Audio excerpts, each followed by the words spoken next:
और भाई तुम्हारा क्या इरादा है? इस दफा पिछले साल की तरह धोखा तो नहीं दोगी? लो भाई, इनका फैसला तो मैं अभी तुम सबको बता देती हूँ। अगर साहिर जा रहा होगा तो ये भी जाएंगे, वरना इसके वादे का कोई भरोसा नहीं है। देखो भाई, ये हमारी यूनिवर्सिटी का आखिरी साल है और आखिरी पिकनिक जो हम सब साथ मिलकर बनाएंगे, और इसमें साहिर को आना ही पड़ेगा, वरना हम सब उसका बायकॉट करेंगे। हाँ भाई, कौन किसका बायकॉट कर रहा है? आखिर हमें भी तो पता चले। हम सब तुम्हारा बायकॉट करेंगे अगर इस साल तुम हमारे साथ पिकनिक पर ना गए तो। ओ कम ऑन यार, ये क्या तुम लोग छोटे बच्चों की तरह हर वक्त टॉफी, पिकनिक, आइसक्रीम वगैरह की रट लगाते रहते हो? वी आर यूनिवर्सिटी फेलोज यार, बी मैच्योर, कम ऑन। चलो जी, इन साहब का फिर से लेक्चर शुरू हो गया। यार मुझे तो लगता है इसमें कोई 100 साल पुरानी रूह घुस साहिर, इस बार कोई हैंकी पैंकी नहीं चलेगी। अब चाहे बच्चा बन के चलो, चाहे बुजुर्ग बन के, लेकिन चलना तो है तुम्हें, and that is final. Any, तुम चल रही हो? अगर तुम चलोगे तो जरूर चलो।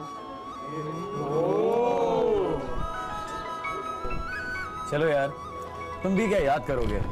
आज तुम लोगों को ये शर्फ भी बख्शी देता हूँ। अब ये बताओ कि जाना कहाँ है और कब जाना है? तुम यहाँ आके बैठो, प्लानिंग करते हैं। यार एक बात बताओ, गडानी कैसा रहेगा? तुमने कोच की बात की? जाओगे?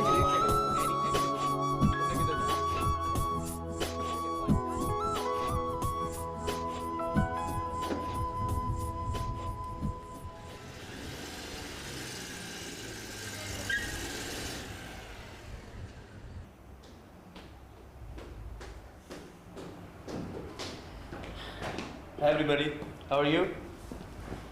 हाय के बच्चे, आप ये मुझे बताइए कि आप सारा दिन गायब कहाँ रहते हैं? बहुत बुरी बात है बेटा, इतनी देर से क्यों है? जल्दी नहीं आ सकते थे?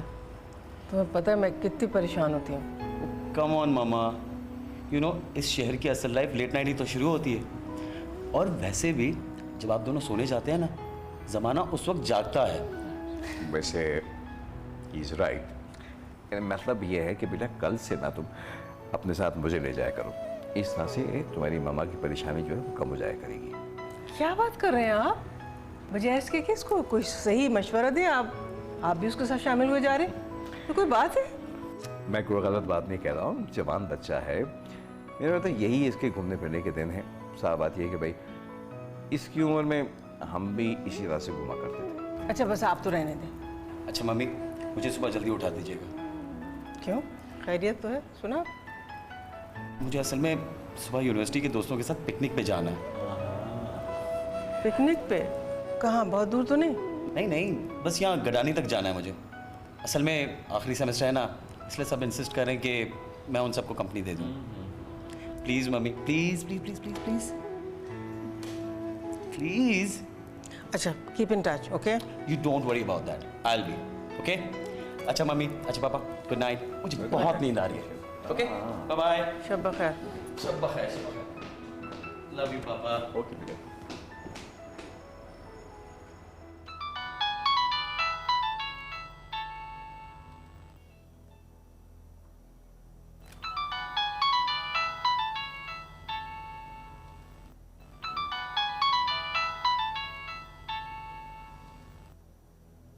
हेलो। इतनी देर क्यों लगा दी फोन उठाने में? यार ये तुम लड़कियों को नींद नहीं आती क्या? दूसरों का तो पता नहीं, लेकिन मैं जब तक तुमसे बात नहीं कर लेती, कम से कम मुझे तो नहीं आती। यार अभी शाम तक तो हम सब यूनिवर्सिटी में साथ ही थे ना, बात हो तो गई है। उस वक्त तो सब लोग साथ थे ना, अभी मैं सिर्फ अपनी बात कर रही हूँ, एक्सक्लूसिवली फॉर मी।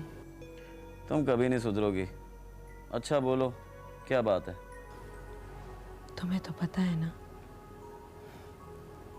मैं सिर्फ तुम्हारी आवाज़ सुनने के लिए तुम्हें फ़ोन करती हूँ।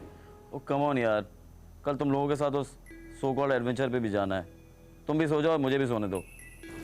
How rude. तुम्हें ये बात कब समझ आएगी कि एक लड़की से,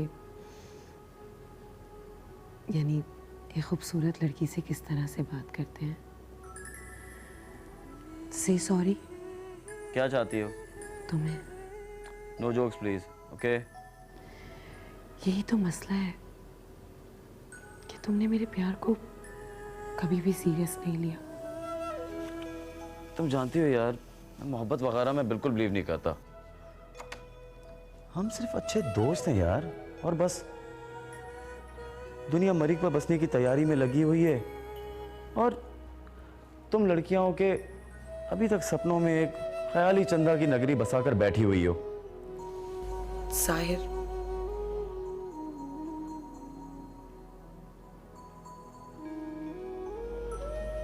ये जबरदस्ती का सौदा नहीं है।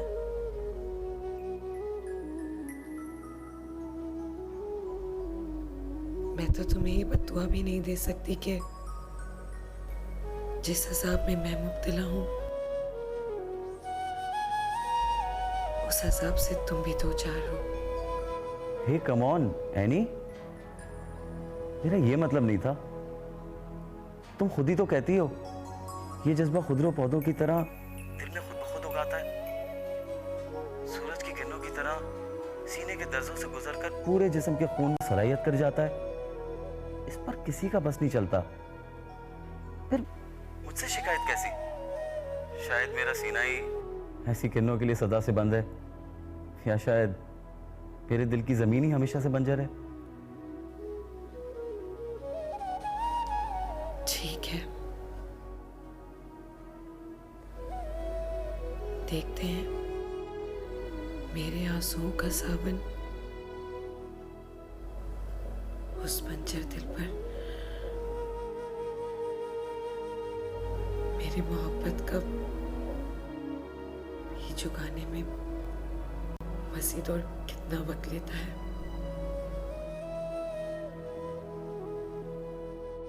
एनी,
भाई वो तुम लोगों ने वो लतीफा सुना हुआ है हाथी और चूहे का? कौन सा वाला? मैं सुनाता हूँ।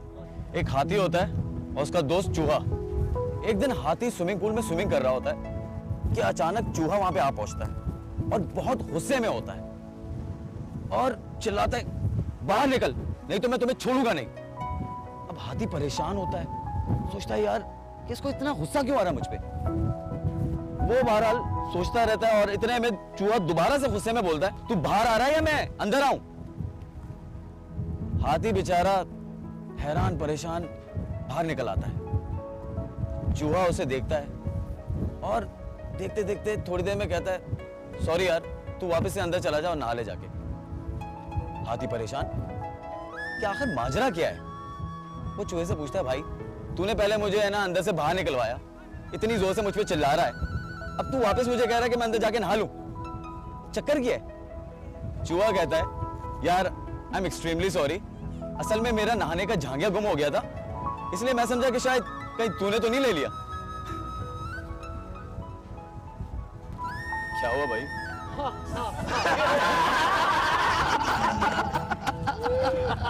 अबे देखा, हंसा दिया ना इसको।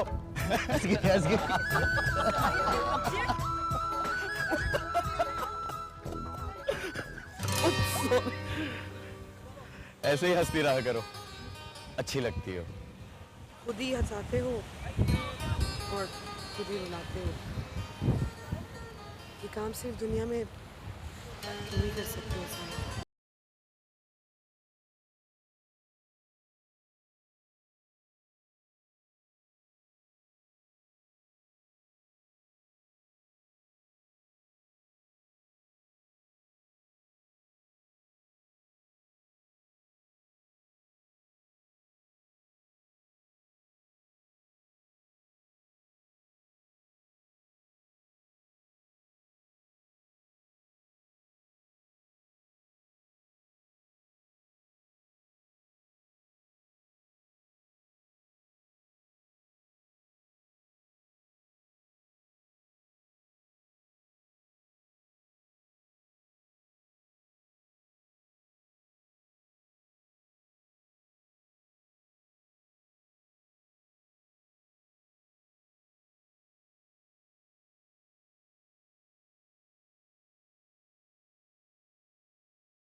लीजिए जनाब, तशरीफ ला रहे हैं।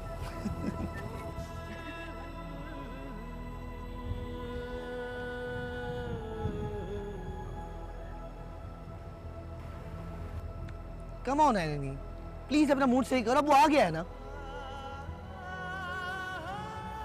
क्या कहाँ रह गए थे? पता है हम कितने परेशान हो रहे हैं सब। इसे इस बात का क्या एहसास होगा? कोई परेशान हो या परेशानी में जान से जाए। ओके बाबा, सॉरी, गलती हो गई। अब तुम लोग आपस में इतना मगन हुए थे, मैं यहाँ बैठा बैठा बोर हो गया था। मैंने सोचा कि कुछ देर टहल के ही आ जाऊं। ओह, और इस टहलने में इतना टाइम लगा दिया कि सारा टाइम बर्बाद हो गया। क्या भाई देखो, कहाँ गए थे आप? कहीं नहीं यार, वो ऊपर गांव में दरगाह तक गया था।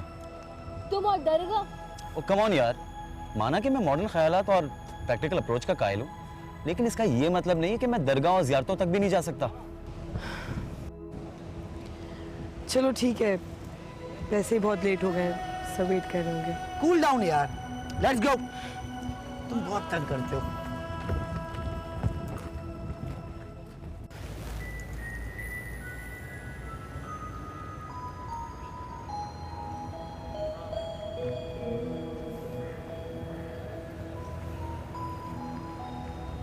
साहिर, क्या बात है? आज तुमने क्लास के लिए अटेंड की?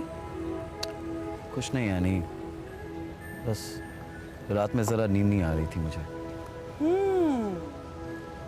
किसने नींद चुरा ली आपकी? ये नींद भी क्या चीज़ होती है, जाने इसे पलकों के बंद होने से ही क्यों मुत्तसिल कर दिया गया है। इंसान पल के झपके बिना भी तो सो सकता है, और आंखें बंद करके भी सारी उम्र जाग सकता है। शायद असल नींद ये नहीं है जिसे हम समझते हैं।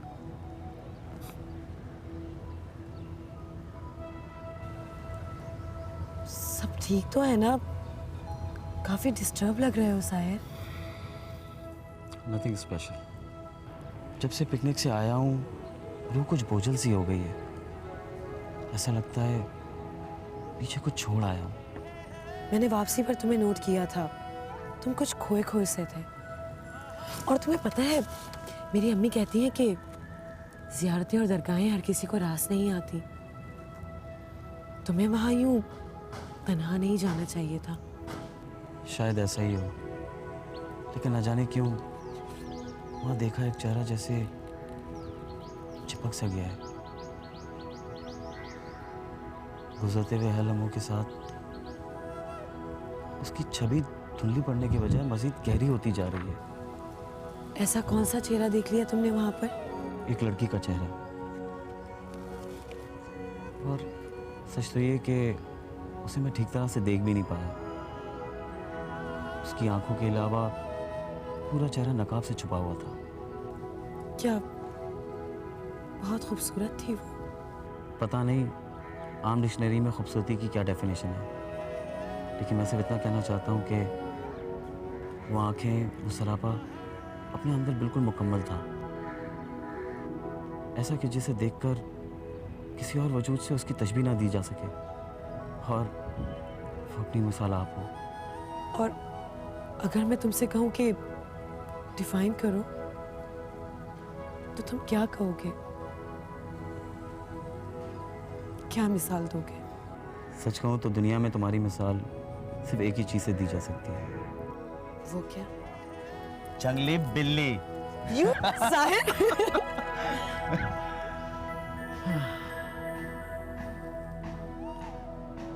तुम्हारा दिमाग खराब तो नहीं हो गया? तुम इतनी दूर जाओगे और वो भी अकेले? एनी को पता चल गया तो? यार हरगिज़ नहीं, अगर उन मुसीबतों को मालूम हो गया ना तो बस। और एनी को तो हरगिज़ मालूम नहीं होना चाहिए। यार मैं उस लड़की का अता पता मालूम करना चाहता हूँ। तू नहीं जानता कि एक बेचैनी सी हो गई मेरे अंदर। अच्छा, तो जनाब अपने अंदर बेचैनी सी महसूस कर रहे हैं। तो आपके बरसा बरस के लेक्चर और फलसफे क्या हुए, जिन्हें सुन सुन के हमारे कान पक चुके थे कि मोहब्बत कुछ नहीं होती, मोहब्बत सिर्फ जहन का फतूर है, मोहब्बत सिर्फ हार्मोन्स की अपनी जगह से गैर मुस्तकिल तब्दीली है, वगैरह वगैरह वगैरह। ओहो, तो मैंने कब कहा कि मुझे उससे मोहब्बत हो गई है? उसको तो अभी तक मैंने ठीक तरह से देखा भी नहीं है। जाने तुम लोग मोहब्बत को और मोहब्बत हो जाने को इतना आसान क्यों समझते हो? तुम लोग जिसे मोहब्बत कहते हो ना, मैं उसे हार्मोन्स की अपनी जगह से तब्दीली कहता हूँ। और ये जब हार्मोन्स अपनी जगह वापस आते हैं, तब तक मोहब्बत ख़त्म हो जाती है। भाई तेरे लेक्चर मेरी समझ में नहीं आएंगे। तू बेफिक्र होके जा, यहाँ किसी को पता नहीं चलेगा। लेकिन एक बात का ख्याल करना, अंधेरा होने से पहले वापस आ जाना। Okay deal? डील। वापस अल्लाह हाफिज। ख्याल करना अपना।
फरमाइए, कुछ मदद कर सकता हूँ मैं? जी बहुत बहुत शुक्रिया। मैं तो बस ऐसे यहाँ पे चला आया था। आपकी तारीफ? तारीफ के लिए मेरे पास कुछ ख़ास नहीं है। हाँ अलबत्ता तारुफ के लिए मेरा नाम अब्दुल्ला है। इसी दरगाह में एक मुजाहिर, यहाँ आने जाने वालों की खिदमत करता है। बातचीत से तो आप काफी पढ़े लिखे लगते हैं। हाँ,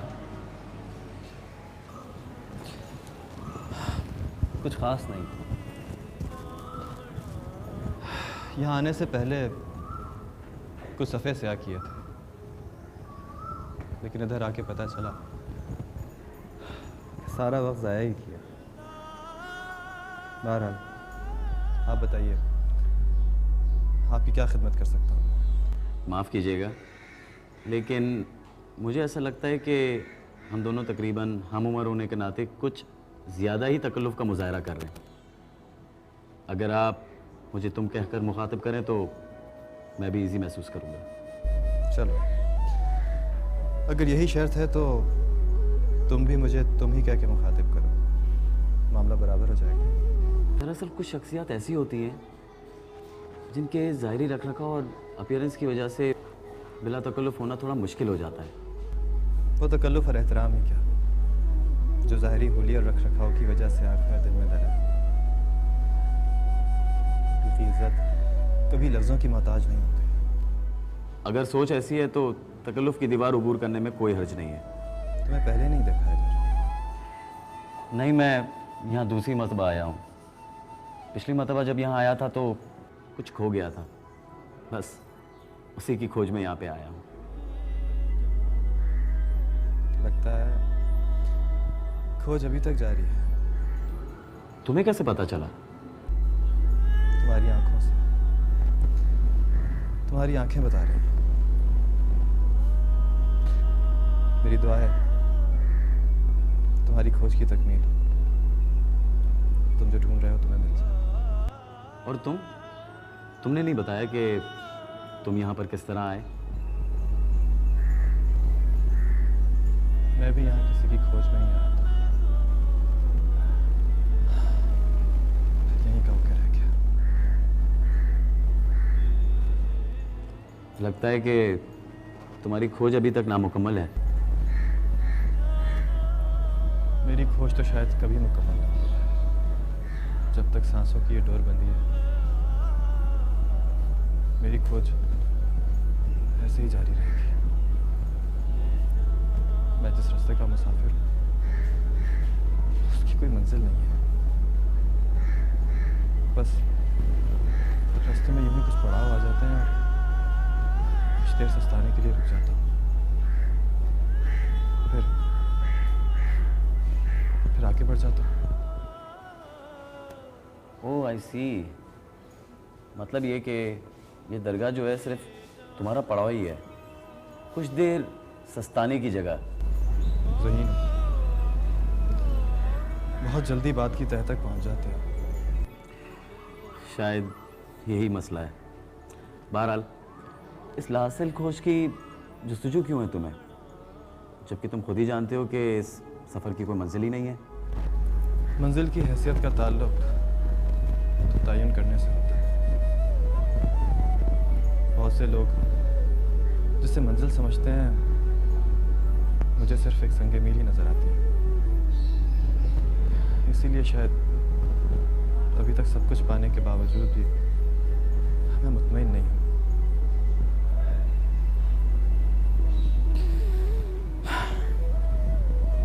वैसे भी अगर चैन आ जाए तो जिंदगी का लुत्फ ही क्या।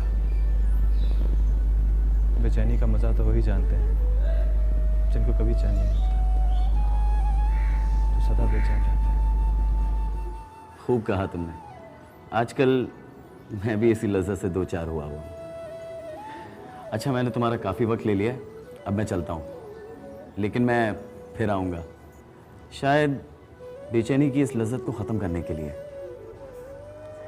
अच्छा,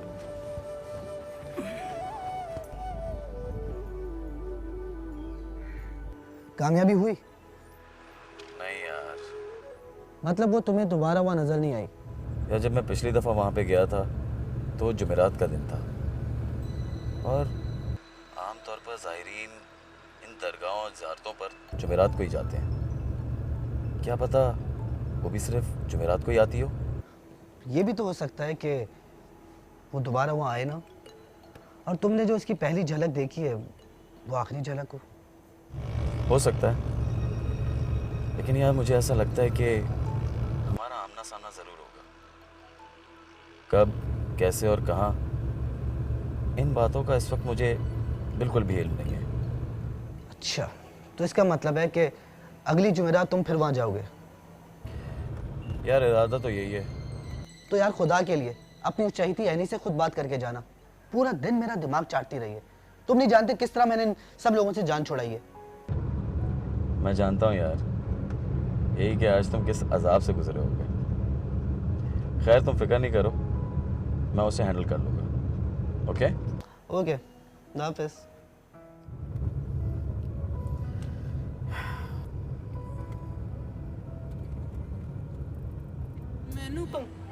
मैं तुम्हें पूरे 48 घंटों बाद देख रही हूँ।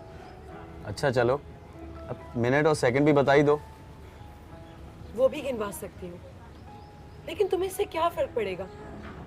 मैं हमेशा की तरह तुम्हारे लिए अनइम्पोर्टेंट ही रहूंगी। है नहीं, ऐसा क्यों सोचती हो?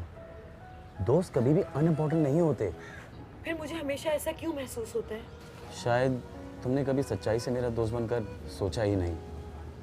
हमेशा से इस दोस्ती पर कुछ दूसरे ही जज्बे हावी रहे हैं। क्या करूं, बहुत बेख्तियार हूं मैं। बहुत कोशिश करती हूँ कि ये बहस शुरू ना हो। रोज़ यूनिवर्सिटी आने से पहले घंटों खुद को समझाती हूँ कि तुमसे नहीं लड़ूंगी, कोई शिकवा, कोई शिकायत नहीं करूँगी। पता नहीं कब अचानक दिल जहन पर हावी हो जाता है। अपने जहन से किए हुए सब वादे भुलाकर मैं अपने दिल की मानने लगती हूँ और तुमसे फिर लड़ पड़ती हूँ। बहुत बुरी हूँ मैं। नहीं, बल्कि दुनिया की सबसे अच्छी दोस्त हो तुम। बस अपने दिल को समझाओ कि मुझसे इस तरह लड़ा ना करे। न जाने क्या दुश्मनी है इसकी मेरे साथ। तुमसे दुश्मनी ही तो नहीं हो पाती इसकी। ये तो खुद अपना दुश्मन बन बैठा है बदनसीब। Annie, come on.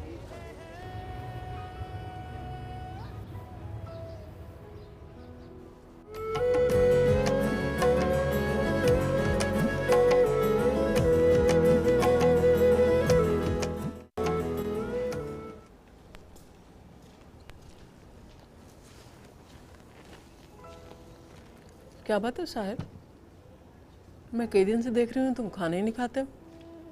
तबीयत ठीक है तुम्हारी? बस मम्मी, ऐसी कोई बात नहीं है, बस भूख नहीं लगी मुझे। क्या कहा? सुनो यहाँ, कह रहे थे भूख नहीं लगी है। हाँ। बरखुरदार, इस उम्र में जब भूख प्यास उड़ जाए तो इसका मतलब होता है कि कहीं आपने दिल तो नहीं लगा गया। इधर देखो, प्यार व्यार तो नहीं हो गया कहीं तुम्हें? नहीं पापा, ऐसी कोई बात नहीं है। Are you sure? यार मौका अच्छा है, जल्दी से बता दो। तुम्हारी माँ से अभी कहता हूँ, जहाँ तुम कहोगे वहीं रिश्ता चला जाएगा। मेरे ख्याल में सुनिए, बच्चा बड़ा हो गया है, इसकी शादी वादी करा दे जहाँ ही चाहता। तो मैंने कब मना किया? ये आज लड़की का नाम बता दे, कल इंशाल्लाह लड़की यहाँ इस घर में होगी। बताओ। There you are। और सुनो एक और बात, हम दोनों तुम्हारे माँ और बाप ये प्रॉमिस करते हैं तुमसे कि हम बिल्कुल रिवायती माँ बाप की तरफ से बिहेव नहीं करेंगे। ये नहीं, हम जालिम समाज नहीं बनेंगे। हम तुमसे ये नहीं कहेंगे कि लड़की का ताल्लुक गरीब ख़ानदान से है, मिडिल क्लास से है, छोटी है, मोटी है, कैसी है, उसका बाप क्या करता है, कुछ नहीं कहेंगे। तुमसे बता दो, जहाँ तुम कहोगे हम रिश्ता लेकर पहुँच जाएंगे। अब बोलो। अरे आप दोनों ने तो छोटी सी बात का फसाना बना लिया। बात लड़की के ख़ानदान और स्टेटस तक जा पहुंची, और यहाँ के लड़की का कुछ अता पता ही नहीं है। अरे अता पता नहीं तो फिर क्या बात है? हाँ? बताओ ना। तुम्हें पता है मैं कितनी परेशान हो जाती हूँ तुम्हें इस तरह से देख के। इतने प्यार से हम लोगों ने तुम्हें पाला है और तुम। ऐसी कोई बात नहीं है मल्ला, बस 2-4 दिनों से मेरी नींद नहीं हो रही थी, इसलिए रूटीन कुछ डिस्टर्ब सी हो गई है, और बस। नींद नहीं आ रही थी? नींद नहीं आ रही थी और तुमने हमें बताया भी नहीं? कमाल करते हो। तुम्हारे कमरे का एसी ठीक चल रहा है? ठीक चल रहा है तो फिर नींद आने की क्या वजह? कल तुम डॉक्टर के पास चलो मेरे साथ। चलो बस। पापा प्लीज बोले आप, मैं डॉक्टर के पास बिल्कुल भी नहीं जाऊंगा। आई एम परफेक्टली ऑलराइट, मैं ठीक हूँ बस। श्योर? आई एम फाइन पापा।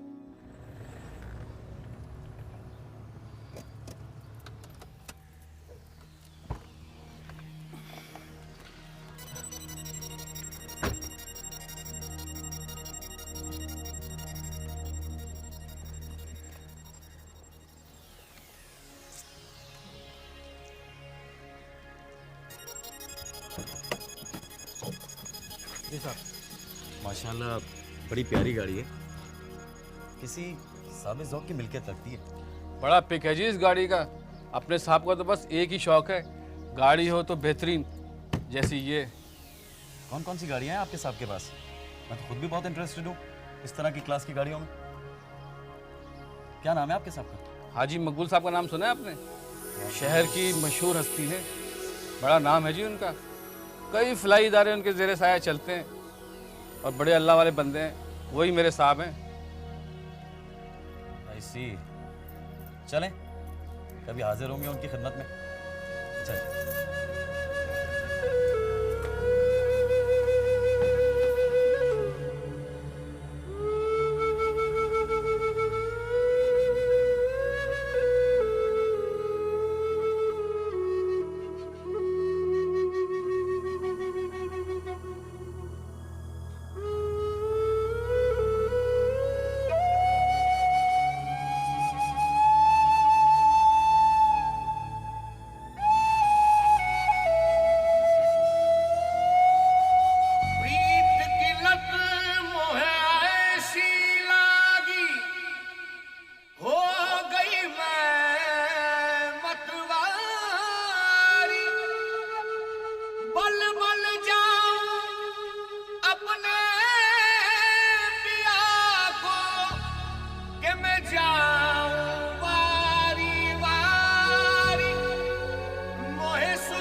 तेरे नाम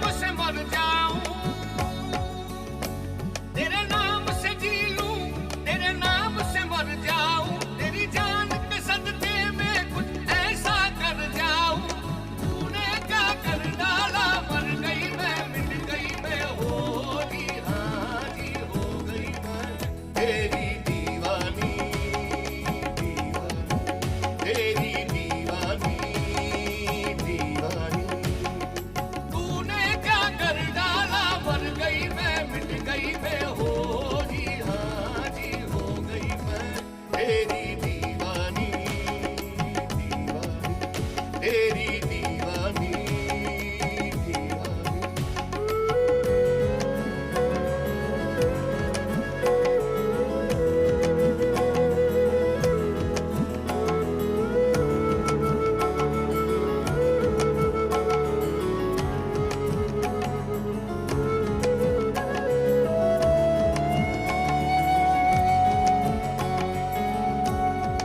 इश्क जुनू जब हद से बढ़ जाए इश्क जुनू जब हद से बढ़ जाए हंसते हंसते आशिक सूली चढ़ जाए इश्क का जादू सर चढ़ कर बोले खूब लगा लो पहले रस्ते रब खोले यही इश्क की मर्जी है यही रब की मर्जी है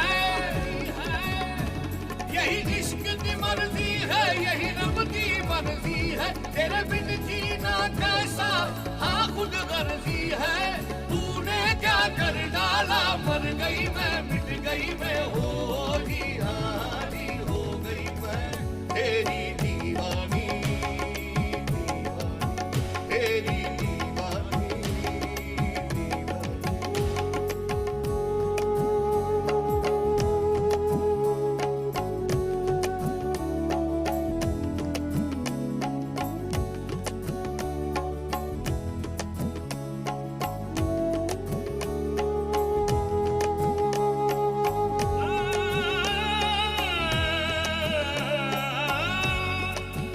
ए मैं रंग रंगीली दीवानी दीवानी ए मैं रंग रंगीली दीवानी ए मैं अलबेली मैं मस्तानी गाऊं बजाऊं सबको रिझाऊं ए मैं दीन धर्म से बेगानी ए मैं दीवानी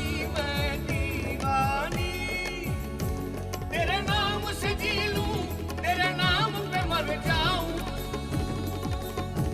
तेरे नाम से जी लूं तेरे नाम पे मर जाऊं तेरे नाम के सदके में कुछ ऐसा कर जाऊं तूने क्या कर डाला मर गई मैं मिट गई मैं हो जी हाँ जी हो गई मैं तेरी दीवानी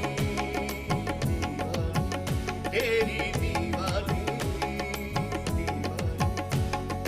दीवानी दीवानी दीवानी मैं तेरी दीवानी दीवानी मैं तेरी दीवानी दीवानी दीवानी दीवानी दीवानी दीवानी दीवानी मैं दीवानी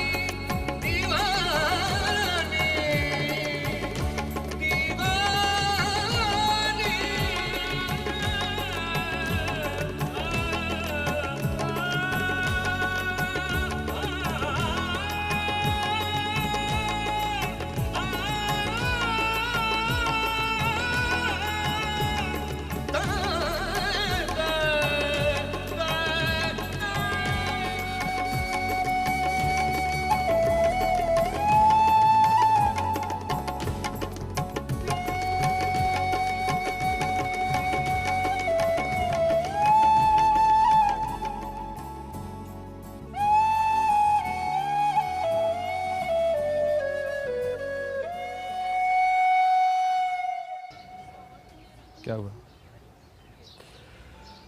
लगता है आज तुम्हारी खोज फिर तुम्हें यहाँ ले आई। हाँ। चलो वहाँ आराम से चल के बात करते हैं। हाँ।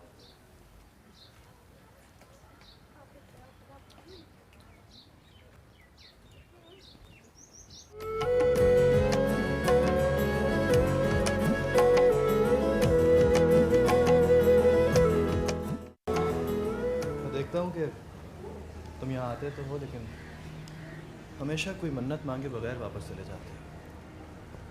लगता है तुम्हारे आने का मकसद कभी भी मन्नत मांगना रहा ही नहीं। सच तो ये कि मैं अभी तक ये समझ ही नहीं पाया हूँ कि लोग मन्नत मांगते क्यों हैं। और फिर एक सवाल मेरा हमेशा से रहा है कि अगर मांगना ही है तो मांगना वाला बराह रास्त खुदा से ही क्यों नहीं मांगता? इधर उधर टाइम ज़ाया करने से क्या फ़ायदा?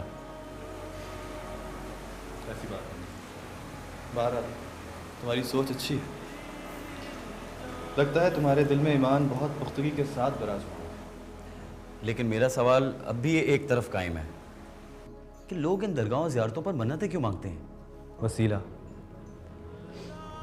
वसीला ढूंढने की हाजत से, अपनी बात को बराह रास्त कहने के बजाय किसी करीबी दोस्त या किसी प्यारे के तवस्सुत से कहने के गरज से। लेकिन मैं कुछ समझा नहीं।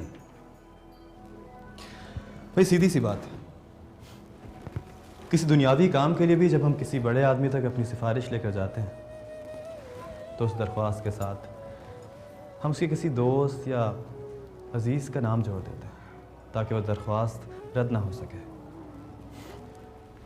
जब अल्लाह तक अपनी कोई सिफारिश या दुआ या दरख्वास्त पहुंचानी होती है तो ये आने वाले तमाम लोग उसके किसी करीबी महबूब बंदे का नाम उस सिफारिश के साथ जोड़ देते हैं ताकि उस दुआ की रद्द होने का कोई इम्कान ना रहे। लेकिन मैं ऐसे भी लोगों को जानता हूँ जिनका मकसद वसीला या कोई सिफारिश ढूंढना नहीं होता। वो तो अपने उसी महबूब बंदे को ही मुख्तार कुल समझने लगते हैं। ऐसा करके वो बहुत बड़े गुनाह के मर्तकब हो रहे हैं, शिर्क। और शिर्क की माफ़ी का वादा तो अल्लाह ताला ने भी नहीं किया। मेरा अल्लाह हमको माफ़ करे। क्या तुम नहीं समझते कि इस तरह अपना घर बार सब कुछ छोड़ छाड़ कर यहाँ दरगाह में रहना भी गलत है? मुझे लगता है कि तुम मेरा शुमार भी उन्हीं तमाम मुजावरों में कर रहे हो जो अपनी दुनिया, अपना घर बार सब कुछ छोड़ छाड़ के दरगाह पे आके बैठ जाते हैं। न जाने मेरे अल्लाह के नज़दीक उनका क्या मकाम है, हम किसी को गलत नहीं कह सकते। लेकिन मेरा मामला थोड़ा मुख्तलिफ है। मैं शादीशुदा हूँ, अभी 2 साल पहले ही मेरी शादी हुई है। मैं अपने ख़ानदान की किफ़ालत कर रहा हूँ और मेरा एक लड़का भी है। कमाल है। लेकिन तुम तो सारा दिन इसी दरगाह में रहते हो, उनकी गुजर बसर कैसे होती होगी फिर? तो आम नौकरी पेशा लोगों के भी तो तबादले होते ही रहते हैं ना। समझो मेरा तबादला इधर हो गया। मेरी मजदूरी अभी भी वही है जो पिछली जायदानी आती थी, यानी चटाई से टोपियाँ बनाना, तस्बीह के दाने लड़ियों में पिरोना और इसे करीबी बाज़ार में बेच देना। बस इसी तरह मेरी गुजर बसर माशाल्लाह बहुत आराम से हो जाती है। मुझे एक बात समझ में नहीं आती, तुम्हारी ये ट्रांसफ़र और पोस्टिंग करता कौन है? ये ऑर्डर्स कहाँ से आते हैं? हमारे एक मुर्शिद है, वो दफ्तरी ज़बान में आप क्या कहते हैं उनको? बॉस। बॉस। हमारे एक बॉस हैं जो हमें सारी हिदायत देते हैं। बस सब कुछ उन्हीं के कहने पे होता है। मैं मिलवाऊंगा उनको तुमसे। क्या वो भी यहाँ आते जाते रहते हैं? हाँ हाँ, क्यों नहीं, बस ज़रा ख़ास मौक़े पे आते हैं।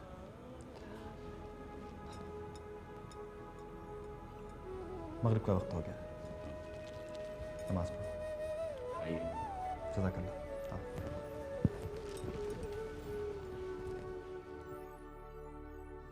तो मेरे यार ने उस लड़की का पता मालूम कर ही लिया, मानना पड़ेगा।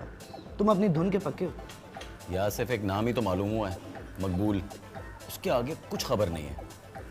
अब आगे तुम्हारा काम है, पता करके बताओ ये हाजी मकबूल साहब हैं कौन, क्या करते हैं, कहाँ रहते हैं। डोंट वरी बड़ी, तुम्हें पता है कि हॉलीवुड वालों ने जेम्स बॉन्ड के कैरेक्टर के लिए मुझे मुंतखब किया है। ये मेरे बाएं हाथ का खेल है और तुम गाड़ी का नंबर तो पहले ही बता चुके हो। अब सिर्फ उसके ओनर का नाम और पता मालूम करना है। इंशाल्लाह आई विल गेट हिम सून। लो जी, लैला भी आन पहुंची। खाने का ऑर्डर तो करो, मेरे पेट के सारे चूहे हड़ताल के हड़ताल पे चले गए। अच्छा बाबा, एक्सक्यूज मी वेटर। कैसे हो? भाई देखिए, मैं ये शादी ब्याह के जो मामला थी खालिसतन ख़वातीन का डिपार्टमेंट है। आप जो भी कुछ करें उस बच्चे से पूछ ज़रूर लीजिएगा, उसकी मर्ज़ी मालूम कर देगा। It's very important. Hi mama. Hi papa, how are you? अस्सलाम वालेकुम। क्या हो गया? बैठ के सही से नाश्ता करो ना, इतनी जल्दी क्या है? बैठ जाओ। नहीं मामा, आज मुझे बहुत ज़रूरी असाइनमेंट कंप्लीट करना है and I am already getting very late. Okay, see you पापा. साहिर, ऐसी भी क्या जल्दी, ये असाइनमेंट अगर आज मुकम्मल नहीं होगा तो कौन सी क़यामत आ जाएगी. आप बैठिए बैठिए. ओके पापा, ओके ओके. सुनिए जी. अब आपकी मामा जो कहना चाहती हैं वो उनकी बात और से सुनिए, समझे आप. यस मामा. बेटा वो तुमने फरिया को तो देखा है ना? अंकल गफ्फार की बेटी. कौन, परी? हाँ हाँ, अभी 2-4 दिन पहले ही तो मेरे साथ कॉन्सर्ट पे थी. तब तो भली चंगी थी. उसे क्या हुआ? बेटा उसको कुछ नहीं हुआ है, जो कुछ भी हुआ है वो तुम्हारी मामा को हुआ है. मामा को? मैं पूछ लो. क्या मतलब? पूछो. अब बेटा फरिया है ना, मुझे हमेशा से पसंद है तुम्हारे लिए. अगर तुम्हें कोई इतराज़ ना हो तो मैं उसका रिश्ता मांगूँ तुम्हारे लिए. बेगम गफ्फार भी कई मरतबा तुम्हारे लिए अपनी पसंदीदगी का इजहार कर चुकी हैं. ओ कम ऑन मामा, आप भी न जाने किन चक्रों में पड़ गई हैं. देखिए मैं अभी शादी वादी बिल्कुल भी नहीं करना चाहता हूँ एंड प्लीज़ आप भी इस मामले में बिल्कुल दूर रहिए. देखिए हम किसी को आस में रखना भी तो ठीक नहीं है. Excellent. That's like my son. ये देखा आपने, ये जो इसकी साव गोई है, स्ट्रेट फॉरवर्डनेस है ना, ये बिल्कुल इसने अपने बाप से ली है, जस्ट लाइक हिज फादर. शुक्र है और कोई बात अपने बाप से नहीं. क्या मतलब है आपका? आपको गलतफहमी है, ये मेरा बेटा है, अपने बाप को आइडियलाइज करता है. मैं इसका रोल मॉडल और आइडियल हूँ. Sure papa, you are my ideal. Okay mama, बहुत देर हो रही है, अब मैं चाहता हूँ. ठीक है papa, bye bye. Bye bye bye bye. All the best. Okay, अल्लाह हाफिज़. आप बोलिए.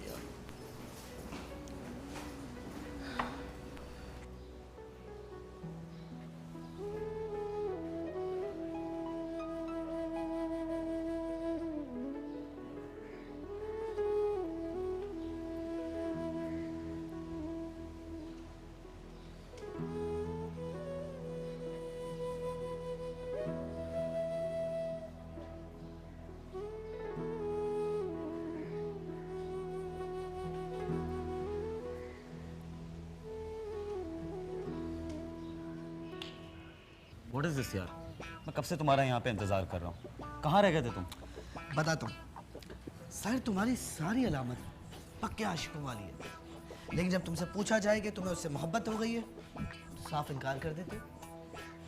इसलिए कि मैं इसे मोहब्बत नहीं मानता, या फिर ये कहो कि मैं मोहब्बत और जुस्तजू में फ़र्क ही नहीं कर पाया हूँ. बहरहाल ये बताओ कि क्या पता चला? हाजी मकबूल वाकई बड़े आदमी हैं. सिर्फ दौलत और रुतबे के लिहाज से नहीं, उनका दिल भी बहुत बड़ा है. शायद वो खुद नहीं जानते कि उनकी रोज़ाना के लंगरों से कितने गरीबों का पेट भरता है. टिपिकल इस्लामी घराना है. वो कार उनकी अकलौती बेटी ज़ारा के नाम रजिस्टर्ड है.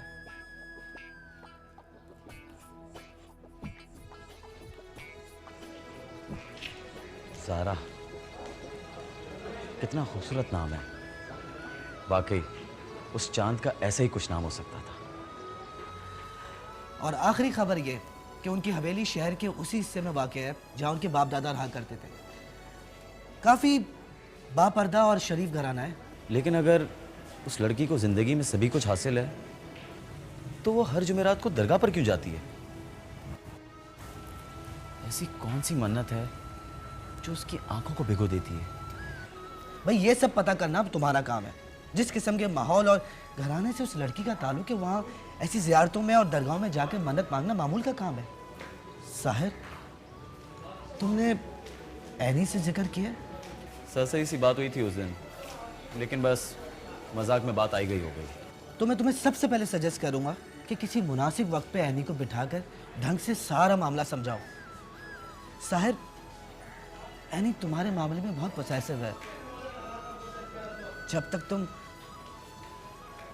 किसी लड़की में दिलचस्पी नहीं लेते थे वो तुम्हारी बेरुखी बर्दाश्त करती थी, लेकिन अब जब उसे पता चलेगा कि तुम किसी और लड़की में दिलचस्पी ले रहे हो तो वो रिएक्ट तो करेगी ना साहिर. लेकिन क्यों यार? मैंने कभी उसे किसी गलत गुमान में रहने का इशारा तक नहीं दिया. फिर वो आखिर इसी लड़की की वजह से क्यों रिएक्ट करेगी?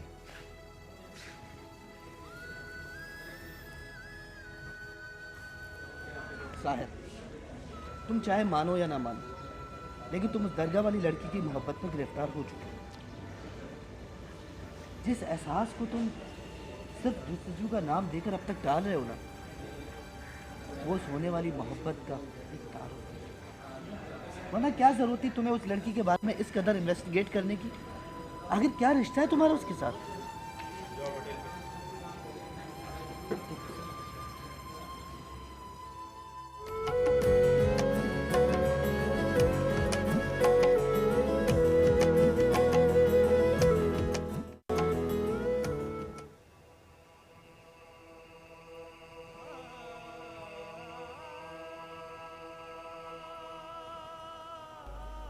अच्छा है नहीं, तुम आज सुबह कितने बजे उठी थी? क्यों? खैरियत? कुछ नहीं, सिर्फ ये पूछना चाहा था कि तुमने आज सुबह सूरज निकलते देखा था क्या? रोज ही सुबह देखती हूँ। Anything special? आज भी मशरिक से निकला था। I mean, आज तुम्हारी खामोशी मुझे कुछ समझ में नहीं आ रही। मतलब यकीन नहीं हो रहा कि तुम भी इतना खामोश रह सकती हो। जब ज्यादा बोलती हूँ तब भी तुम्हें अच्छा नहीं लगता, और आज जब खामोश हूँ तब भी तुम खुश नहीं हो। ये तुमसे किसने कह दिया? तुम बोलते हुए बहुत अच्छी लगती हो, समझी? बोलती रहा करो। जब लफ्ज़ ला हासिल हो जाए तो अपनी कदर खो देते हैं, और ऐसी बातों के कोई मायने नहीं होते। ऐसी बेवकत बातें करने से बेहतर है कि इंसान खामोश रहे। लो, तुम फिर उठ गई। नहीं, तुमसे नहीं, अपने आप से खफा हूं। तुमने तो मुझे हमेशा सीधा और सच्चाई का रास्ता दिखाया, बगैर किसी झूठ, किसी फरेब के। हमेशा मुझसे सच बोला, लेकिन इस रास्ते में बहुत कांटे हैं, और हर कदम पर चलते ही मैं लहूलुहान हो जाती हूँ। तुम सचमुच इतनी बेबस हो? क्या मोहब्बत में इंसान इस कदर बेख्तियार हो जाता है कि आती जाती सांस पर भी उसका इख्तियार नहीं रहता? पता नहीं इस जज्बे को मोहब्बत का नाम देना ठीक होगा या इससे ज्यादा कुछ और। कभी कभी तुम्हें ऐसा नहीं लगता कि हमारे लफ्जों की वुसअत और वोकैबुलरी बहुत महदूद है? हमारी ज़बान, हमारे लफ्ज़, हमारी लुग़त सिर्फ सुपरफिशियल एहसासात को ही बयान कर सकती है। इसी जज्बे की शिद्दत और जुनून को बयान करने के लिए हमारे पास कोई और लफ्ज़ क्यों नहीं होता? ये बात सिर्फ प्यार, इश्क और मोहब्बत पर ही आकर क्यों ख़त्म हो जाती है? जब ये जज्बा जुनून और दीवानगी की हद से बढ़ जाता है तो हम इसको कोई और नाम क्यों नहीं दे सकते? कभी कभी तो मुझे ऐसा लगता है कि मैंने तुम्हारे साथ कुछ भी अच्छा नहीं किया। मुझे बहुत पहले ही तुम्हारी जिंदगी से दूर चला जाना चाहिए था। आखिर क्या दिया है मेरी इस दोस्ती ने तुम्हें, दर्द और प्यास के सिवा? एक ही शख्स हर किसी के लिए सावन नहीं बन सकता। उसके वजूद की ठंडी फरहत बख्श बूंदें हर किसी पर नहीं बरस सकती।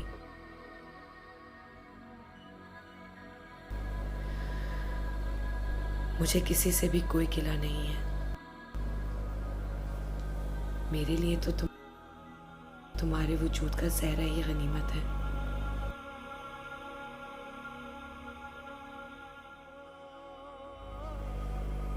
हलक में चुभती प्यास ही मेरा मुकद्दर है।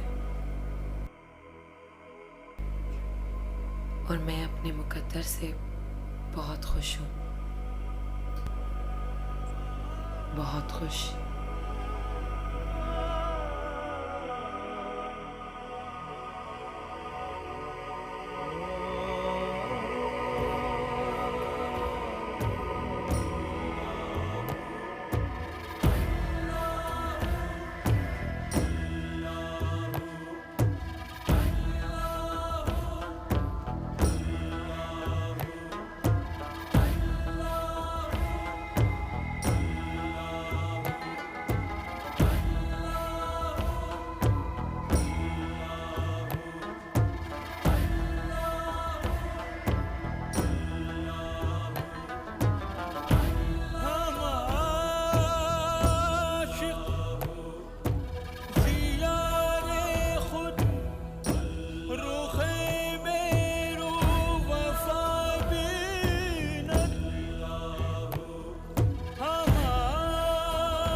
फूल रख लो,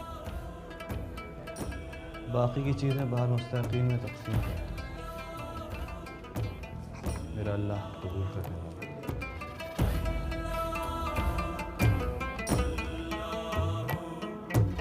देखा तुझे तो महरो वफा देखते रहे।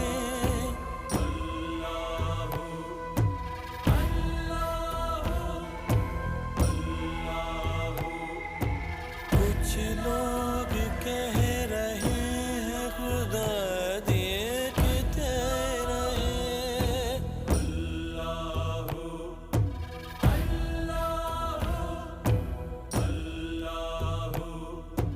हैरान आज तक है ये मेरे तमाम दोस्त, जब कुछ नहीं तो किसकी अदा देखते रहे।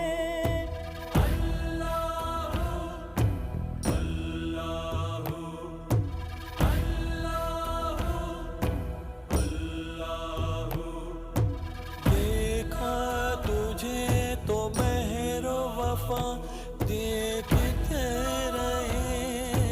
कुछ लोग कह रहे हैं खुदा देखते रहे। हैरान आज तक है ये मेरे तमाम दोस्त। बेगम साहबा, पानी पी लें। जीते रहो बेटा। आप नहीं पियेंगी? नहीं, मुझे प्यास नहीं है। अब बेटा तुम ले लो, पानी को इनकार नहीं करते। तुम मुझे यहाँ के खिदमतगार तो नहीं लग रहे, कहीं दूर से आए हो? जी हाँ, ठीक समझा आपने। मैं शहर से आया हूँ।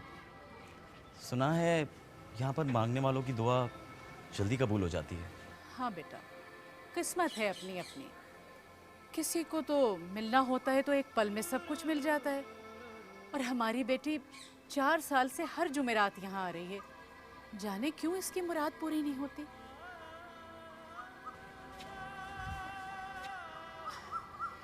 तुम किसी शरीफ घराने के लगते हो। खुश रहो बेटा, अल्लाह तुम्हारी दिली मुराद पूरी करे।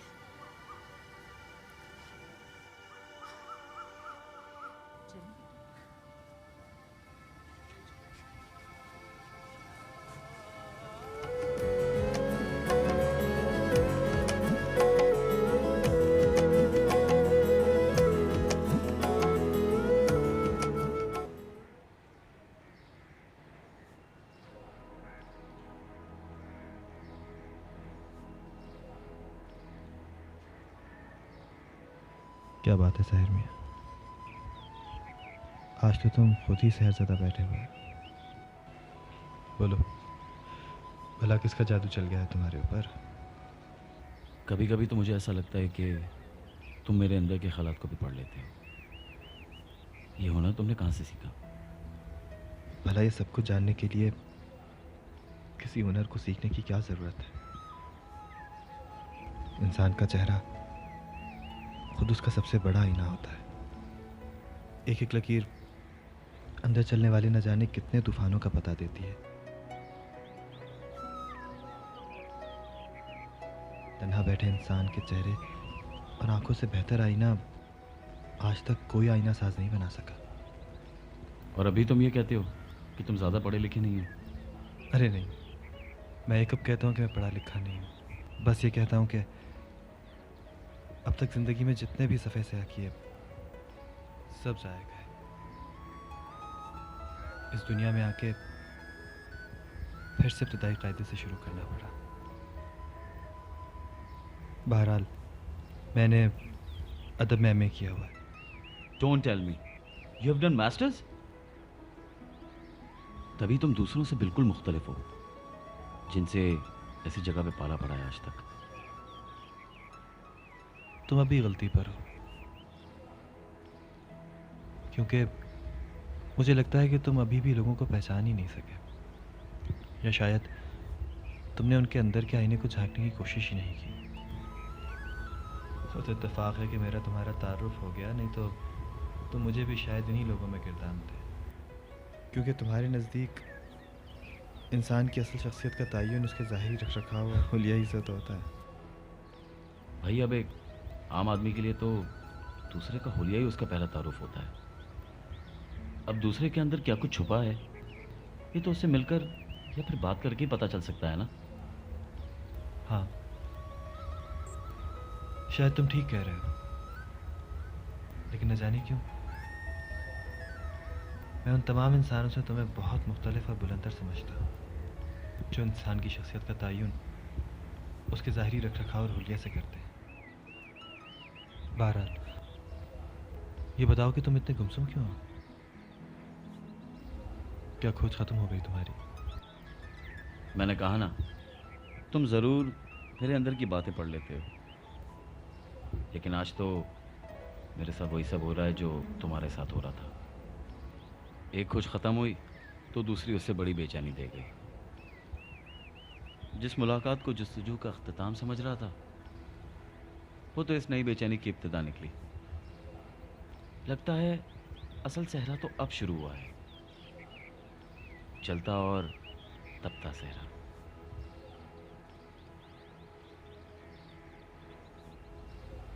पाँव के छाले गिनने से डरते हो?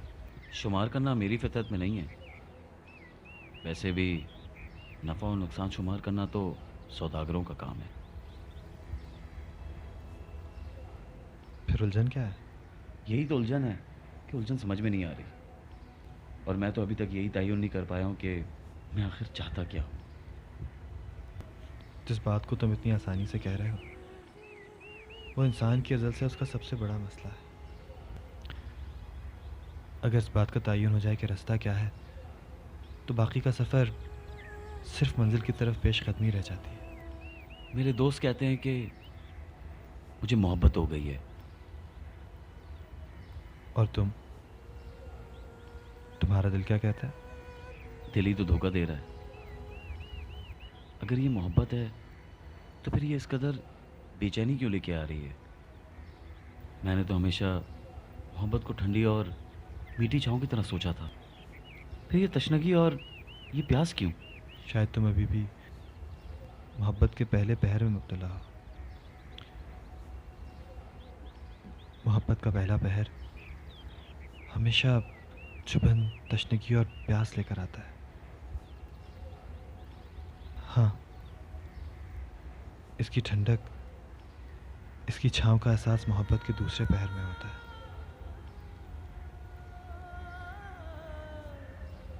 तब आपको रुका हुआ साकित पानी भी किसी बहते हुए ठंडे झरने की तरह मीठा महसूस होता है।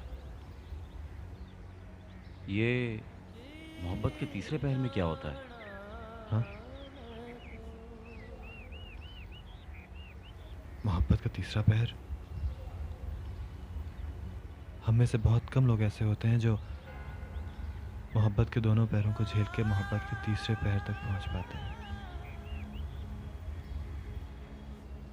मोहब्बत के तीसरे पहर में शदीद जलन, शदीद प्यास, शदीद तशनगी होती है, लेकिन ये प्यास, ये तशनगी, ये जलन जुदाई की नहीं,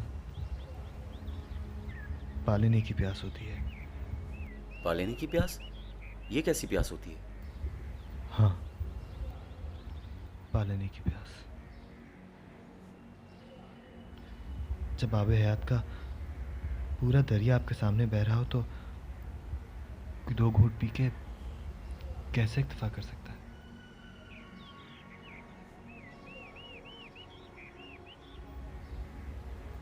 जुदाई की प्यास, जुदाई की प्यास इतनी शदीद नहीं होती जितनी पालेने की प्यास होती है। बहुत शदीद, बहुत गहरी। लेकिन हमारी महदूद जिंदगी हमें इस दरिया से पूरी तरह सैराब होने का मौका ही नहीं देती। अभी चंद घूंट ही पिए होते हैं कि जाने का वक्त आ जाता है। आज तुम्हारी ये बात सुनकर मुझे ऐसा महसूस हो रहा है कि शायद तुमने भी कभी किसी से शिद्दत से मोहब्बत की होगी और तुम मोहब्बत के ये 2 पहर भी झेल चुके हो और इस वक्त तुम्हारा वजूद मोहब्बत के इस तीसरे पहर में जल रहा है। अब जब इतना बता दिया है तो ये भी बता दो कि मोहब्बत के तीसरे पहर के बाद क्या अंजाम होता है। वही अंजाम होता है जो दिन के सारे पहरों के बाद उसके इख्तिताम पर होता है। मोहब्बत की भी शाम हो जाती है। साकित, खामोश, ठहरी हुई शाम।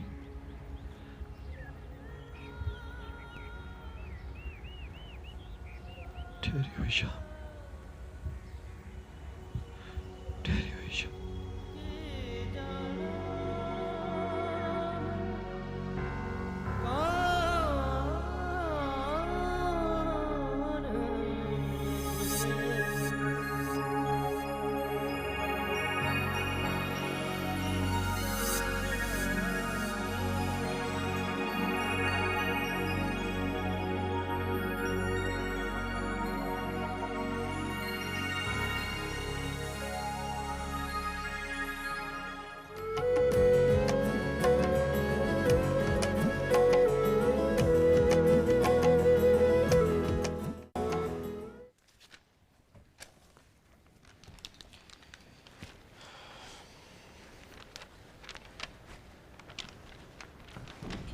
बज़ाहिर तो कोई परेशानी की बात नहीं है। हो सकता है डिप्रेशन की वजह से बेख्वाबी बढ़ गई हो। सेडेटिव मैंने लिख दिया है, बाकी अभी दवाइयाँ जारी रखें। ठीक है। मेरे डॉक्टर साहब, डिप्रेशन ये समझ में नहीं आ रहा है कि कैसे डिप्रेशन। मेरा मतलब है कि साहिर, देखिए मेरी लौती औलाद है, हमने इसको बड़े लाडो प्यार से पाला है। उसको ज़माने की परेशानियों की हालात की तो धूप ही नहीं लगने दी है। अंकल जवान है, हो सकता है कोई बात दिल पे ले ली हो। Don't worry, he is fine now. Good, आइए।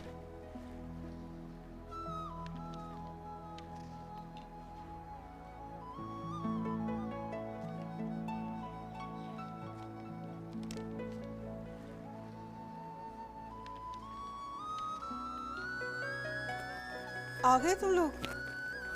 एनी क्यों नहीं आई? आंटी वो वैसे ही कमज़ोर दिल की है। हमने उसे साहिर के बारे में इतनी तफसील बताई नहीं, वरना हमसे पहले वो यहाँ मौजूद होती। पता नहीं क्या हो गया साहिर को। अभी 2 दिन पहले तक तो खूब हंस बोल रहा था और पता नहीं क्यों उसको चुप सी लग गई है। अभी डॉक्टर साहब आए थे, कह रहे थे कि उसकी नींद भी पूरी नहीं हो रही है। अब इसीलिए मैंने तुम लोगों को यहाँ बुलाया है कि तुम लोग बताओ मुझे अगर तुम्हें कुछ पता उसकी हालत के बारे में। कम ऑन यार, कुछ भी तो नहीं हुआ है मुझे। क्या हुआ है? तुम तो खामखा परेशान हो रही हो बस। यार कभी कभी इंसान को वैसे भी तो रेस्ट करना चाहिए ना। ये कैसा रेस्ट है? और तुम 2 दिन से यूनिवर्सिटी भी नहीं आए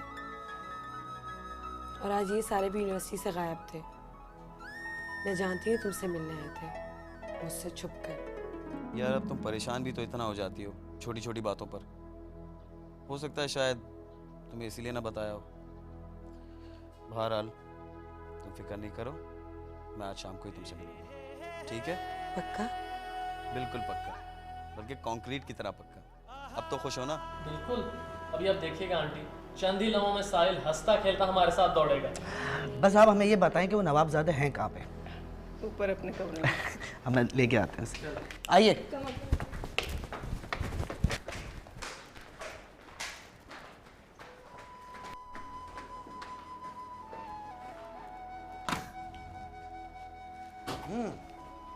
ये देखो किस तरह बीमार लेटा हुआ है। अब तुम लोग बताओ कि इसकी सजा क्या होनी चाहिए? इसकी सजा पिज्जा हट में फुल प्लेट। यस। अरे बाबा एक सेकंड एक सेकंड, या मेरी हालत खराब हो रही है और तुम लोगों को अपने पेट की सूझ रही है? बड़े अफसोस की बात है, ये नहीं कि कुछ मरीज की मिजाज पुरसी ही कर ले। हाँ जनाब मरीज है। तो दोस्तों इनकी मजाज पुरसी की जाए। चलिए। यार एक सेकंड अच्छा अच्छा बाबा अच्छा। चलो चलो जल्दी करो।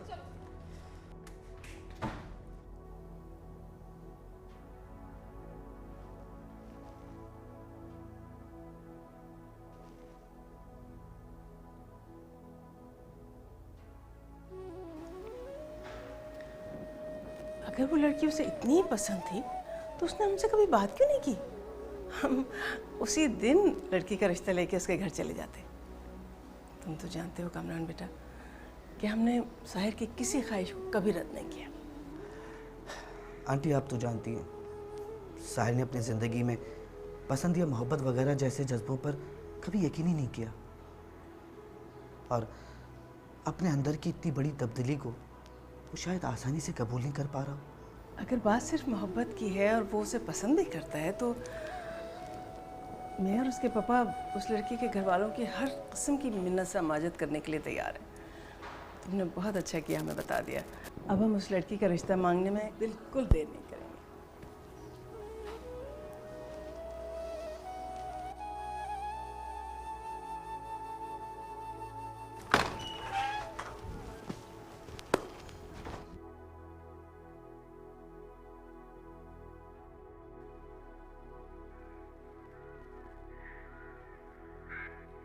यार तुम यहाँ आराम से बैठ क्यों नहीं जाते?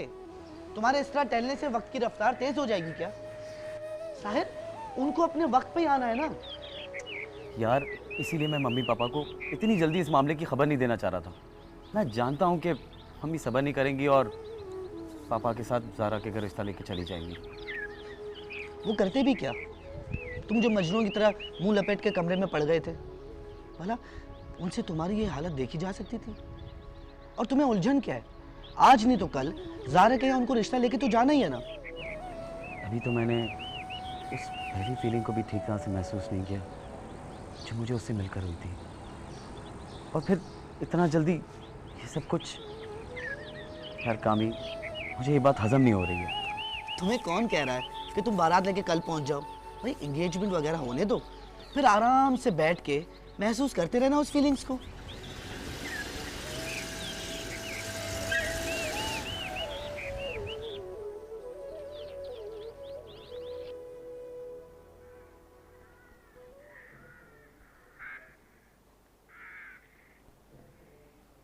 इतनी देर लगा दी आप दोनों ने मम्मी पापा, कब से आप दोनों का वेट कर रहा हूँ।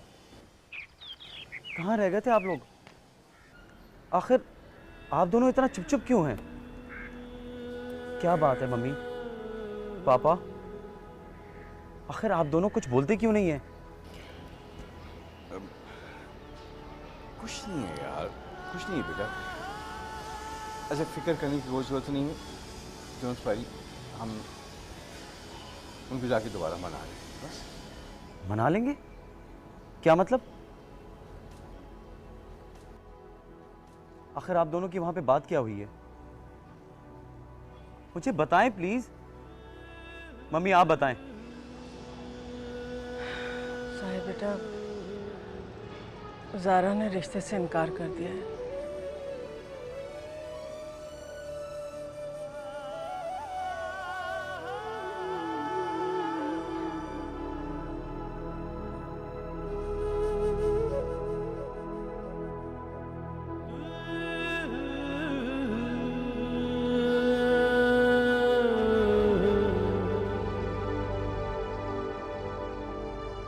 इनकार की कोई वजह तो होगी अंकल।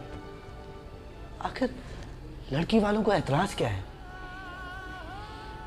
देखो बेटा, ऐसे मामलात में ना इतनी गुंजाइश होती नहीं है कि हर बात की तफसील पूछी जाए।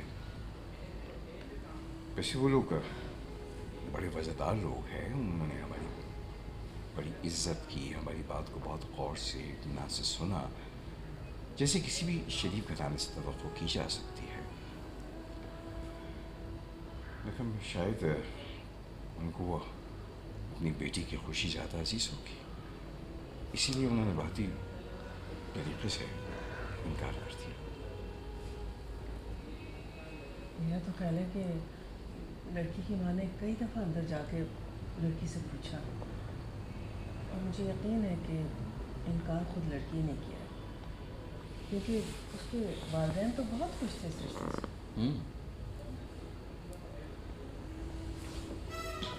साहिर, साहिर बेटा, साहिर।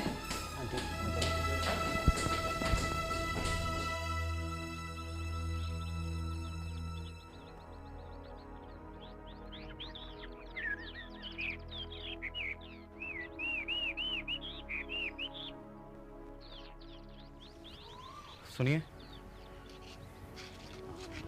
प्लीज एक दफा मेरी बात सुन लें।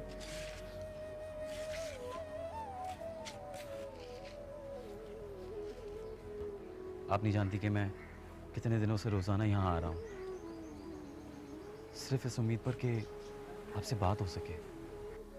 देखिए, आप दिखने में एक शरीफ और अच्छे खानदान के लड़के लगते हैं। आपको ऐसी हरकतें ज़ेब नहीं देती। अगर आप एक दफा मेरी बात सुन लें तो मैं दोबारा कभी आपके रास्ते में नहीं आऊँगा। ऐसी क्या बात है जिसकी वजह से आपने रिश्ते से इनकार क्यों कर दिया? ये मेरा ज़ाती मामला है। क्या मुझ में कोई कमी या कोई खामी नजर आई आपको? नहीं, मैं तो आपको जानती भी नहीं, तो फिर कमी या बुराई का तो सवाल ही नहीं उठता। तो फिर मैं अपना सवाल दूसरी तरह से दोहराता हूँ, आखिर मुझ में किसी कमी या खराबी के बगैर भी आपने मेरा रिश्ता क्यों ठुकरा दिया? ज़रूरी नहीं है कि किसी कमी या बुराई की वजह से ही ऐसे रिश्ते रद्द किए जाएं। बात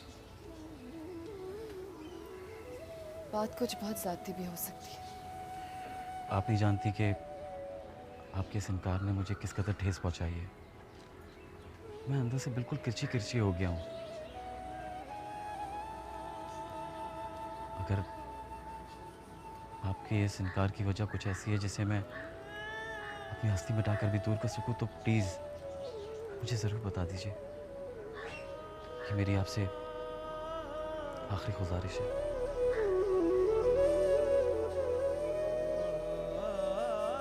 वजह आपकी ज़ात नहीं है, मैंने कहा ना, वजह बेहद ज़ाती है। अगर मेरे इनकार से आपको ठेस पहुंची है तो मुझे इस बात का बहुत अफसोस है, मगर ऐसे फैसले किसी पर मुसल्लत नहीं किए जा सकते। आप अपने दिल से मेरा ख्याल निकाल दें। शायद ये मुमकिन नहीं। जब तक जिंदगी है आस की डोर से मैं बंधा ही रहूंगा। शायद कभी आपकी ना हाँ में बदल जाए। आप समझने की कोशिश क्यों नहीं कर रहे? मैंने कहा ना, ऐसा कभी नहीं हो सकता।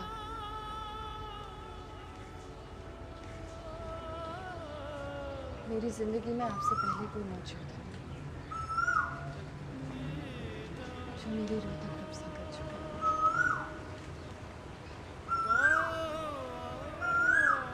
अब मेरी जिंदगी में कभी कोई नहीं आ सकता।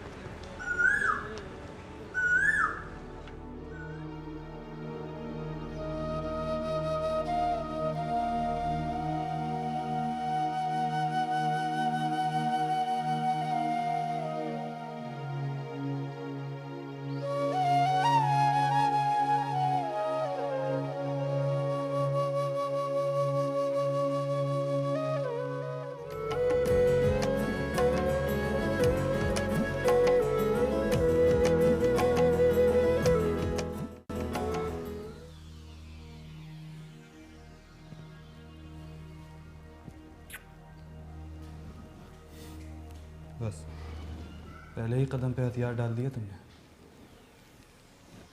तुम कहना क्या चाहते हो? तो पहले ही किसी और को अपने दिल में बसा बैठी है।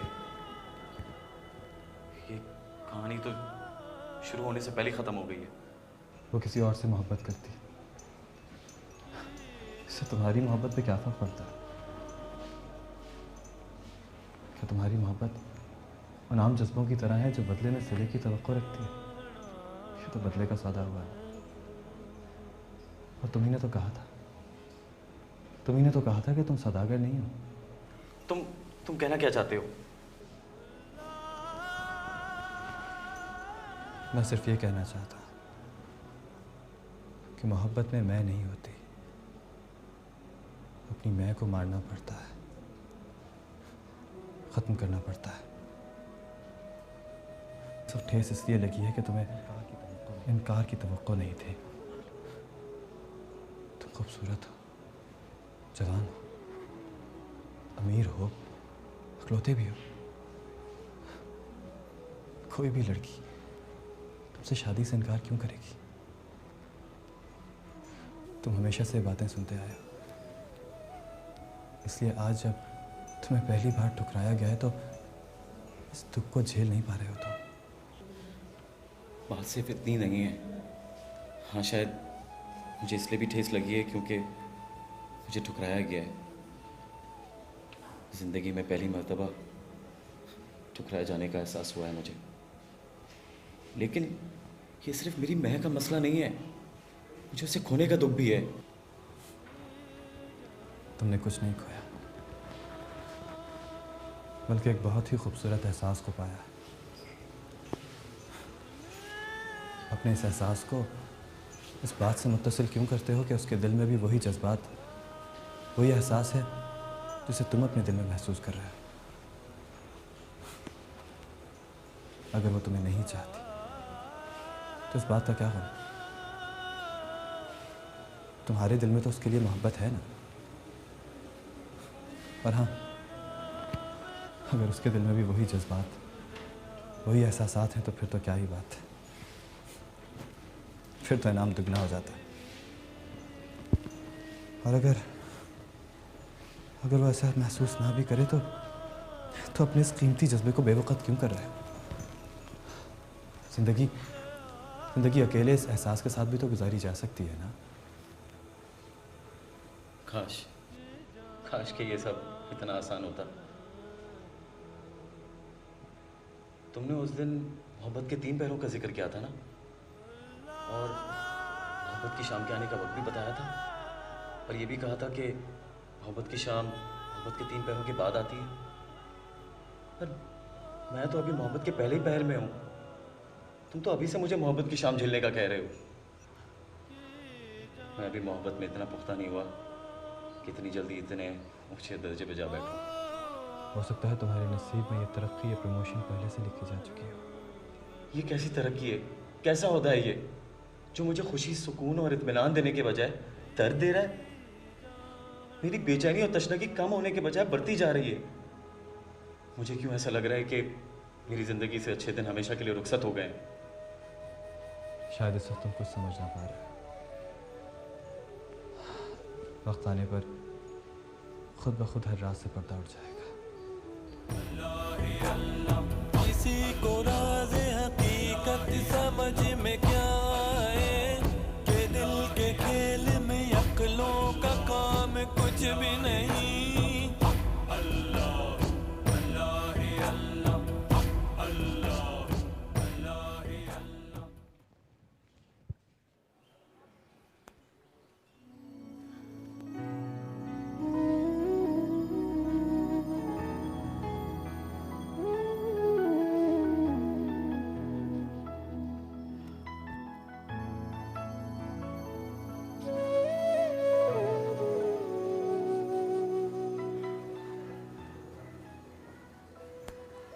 मैं जानती थी तुम मुझे यही मिलोगे।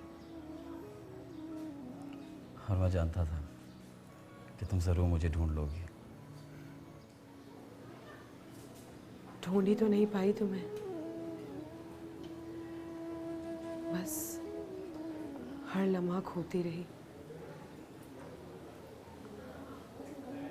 और आखिरकार तुम्हें खो दिया मैंने। मेरा एक दोस्त कहता है कि हम मोहब्बत में कभी कुछ नहीं खोते, कुछ ना कुछ पाते ही है।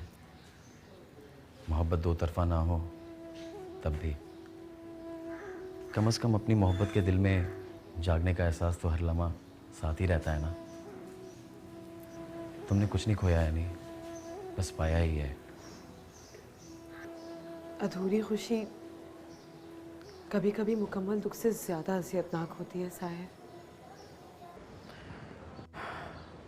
मोहब्बत का पहला पहर है, हर खुशी अधूरी और अज़ियतनाक ही लगेगी तुम्हें।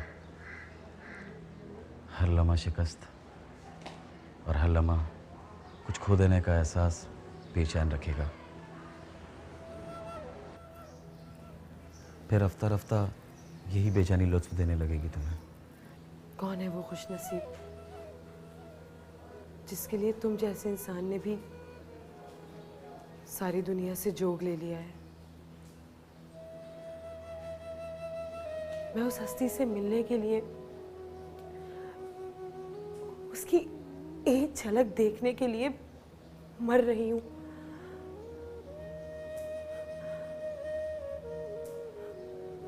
यकीनन उसमें कोई ना कोई खास बात जरूर होगी। कहीं तुमने गुस्से में मुझे भूले से कोई बदवा तो नहीं दे दी थी? मैं तुम्हारा भी नहीं हो सका और बदले में उसने भी मुझे ठुकरा दिया। साहिर, कामरान कह रहा था कि तुम कनाडा जा रही हो, स्कॉलरशिप ले ली है तुमने। मुझे लगता है कुछ दिन मजीद और मैं यहाँ रुकी तो मेरा दम घुट जाएगा। मैं खुली फिजा में सांस लेना चाहती हूँ।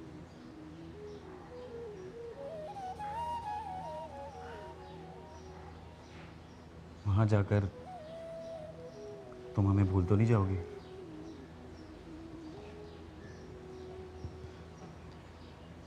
मैं तुम्हें कभी नहीं भूल सकती और मुझे फख्र है कि मैं तुम्हारी दोस्त हूँ।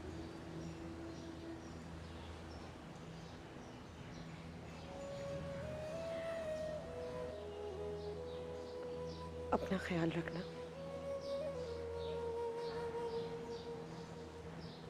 I'll be in touch.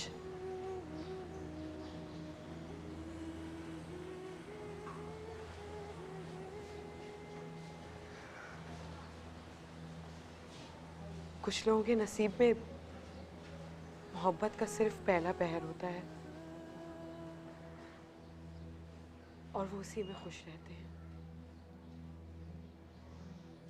मेरी तरह।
ये क्या हाल बनाया हुआ है अपना? आप पर अगर मेरे किसी जज्बे का असर नहीं हुआ तो क्या हुआ? कम से कम मेरे इस होलिये ने तो आपके कदम कुछ देर के लिए ही सही मेरी तरफ मोड़ दिए। आपके चंद लफ्ज़ तो मेरे नसीब का हिस्सा बने। आप समझते क्यों नहीं है, मोहब्बत मुसल्लत नहीं की जा सकती। अच्छी तरह समझता हूँ, इसलिए तो आपके रास्ते से हट गया हूँ। लेकिन आप इस तरह यहाँ, कम से कम अपने वालिदैन का तो ख्याल रख लेते आप। क्या क्या सोच रखा होगा उन्होंने आपके लिए, क्या क्या अरमान होंगे उनके दिल में आपके लिए। और आप भी तो गुज़िश्ता कई सालों से इस दरगाह की सीढ़ियों से अपना सर टकरा रही हैं। अगर यही मशवरा मैं आपको दूं तो? मेरा तो नसीब इस दरगाह की सीढ़ियाँ और ये बोलती दीवारें हैं। आपने उस दिन मुझसे उस हस्ती का नाम पूछा था जिसे पाने के लिए मैं मन्नतें मांगती हूँ, जिसके लिए रोते रोते अब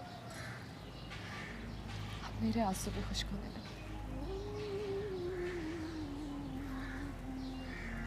वो यही है, फिर मेरा नहीं है। कौन है वो?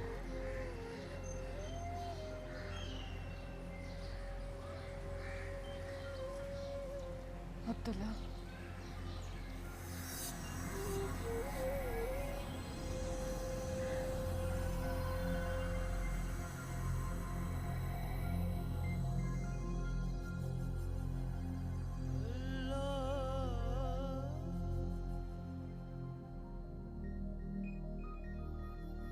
मैं बेख्तियार हूँ ज़ाहिर, खुद पर इख्तियार होता तो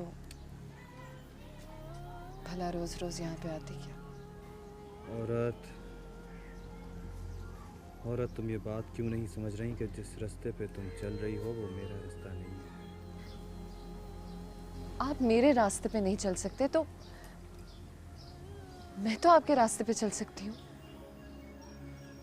दूसरी शादी करके इंसाफ नहीं कर पाऊंगा। मुझे मजीद गुनहगार मत करो।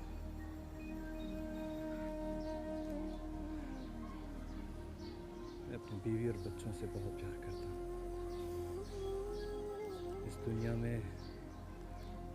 दुनिया में खुदा और उसके रसूल के बाद सबसे ज्यादा मैं आपकी बांदी बनकर रहूंगी।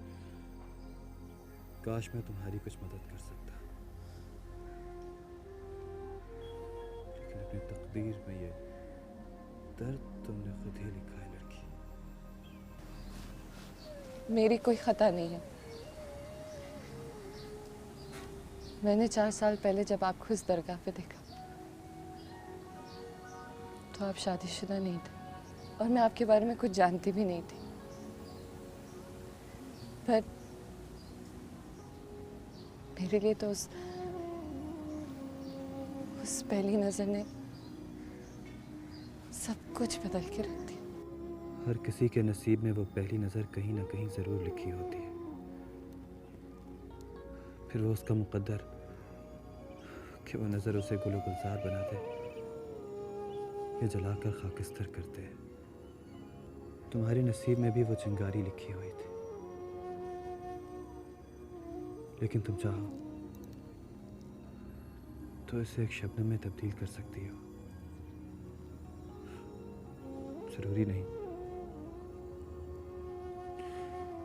ज़रूरी नहीं है कि इंसान इस दुनिया में जिस चीज़ की ख्वाहिश करे, जो भी तमन्ना करे, वो इस आरज़ी दुनिया में उसे पा भी ले। कुछ दुआओं का, कुछ ख्वाहिशों का बदल अगले जहान के लिए भी छोड़ देना चाहिए।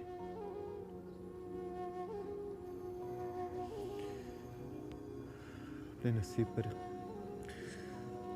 नसीब पर कनात करना बहुत बड़ी इबादत है। अपनी इबादत को यूं बर्बाद ना करो। मैं तुम्हारा मुक़द्दर नहीं, मैं तुम्हारा नसीब नहीं हूँ। आप मेरे नसीब बदलने की दुआ तो कर सकते हैं ना।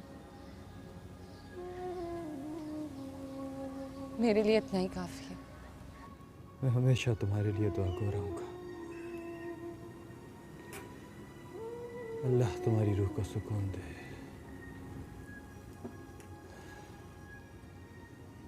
अल्लाह तुम्हारी रूह को सुकून दे।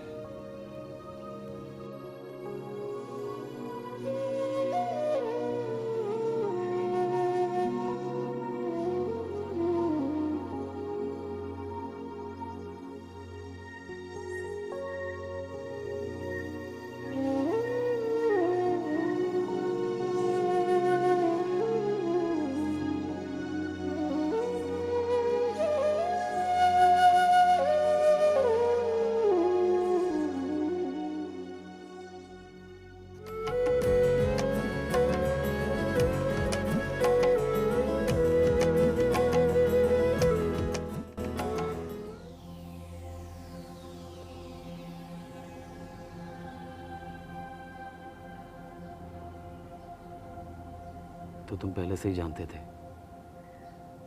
कि मैं ज़ारा की मोहब्बत में मुब्तला हूँ, फिर तुमने मुझे बताया क्यों नहीं?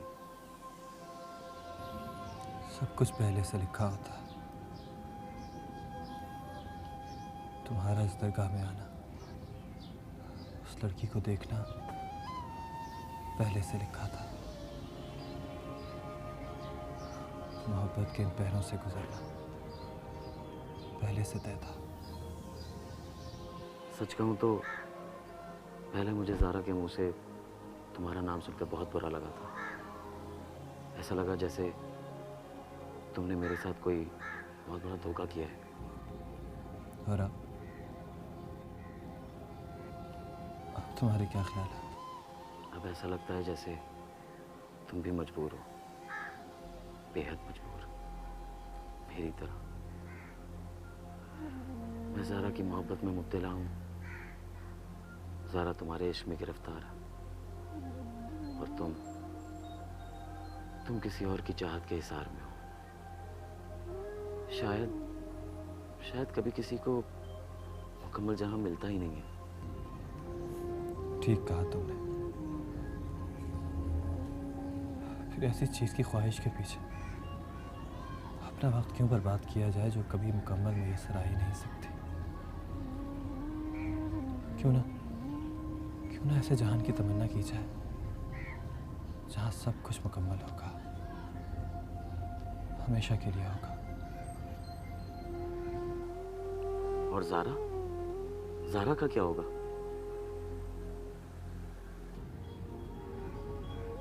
वो लड़की मोहब्बत के पहले पहर में ही फंस कर रह गई। बहुत आगे तक जा सकती थी। वो सच्चा इश्क करना जानती थी। वो उस मंजिल तक पहुंच सकती थी जहां वो खुद नहीं, इश्क उसके कदमों की धूल बनकर रह जाता। लेकिन उसने अपनी मंजिल का तयन खुद ही कर लिया, खुद ही तय कर ली अपनी मंजिल। उसने अपनी खोज को पहले पहर में ही गिरवी रख दिया। बदले में जलन, चुभन और सदा की तपिश का सौदा कर लिया। वो इसमें भी खुश है। तो उसे अपनी मुक़द्दर के साथ, अपनी किस्मत के साथ जिंदा रहने दो, जीने दो उसे। और मैं भी तो इसी इश्क की प्यास, इसी तशनगी में मुब्तला हूं। एक पल भी उसके बिना जी नहीं सकता मैं। मेरा क्या होगा? मंजिल उसी को मिलती है जिसके अंदर खोज होती है। तुम्हारा फैसला उसी दिन हो गया था जिस दिन तुमने यहाँ पहला कदम रखा था। तुम्हारी जस्तुजू तुम्हें यहाँ तक लाई। अब तुम्हारी खोज तुम्हें और आगे तक लेके जाएगी। ज़ारा, अभी ज़ारा जैसे कई संगे मील तुम्हारे रास्ते में आएंगे,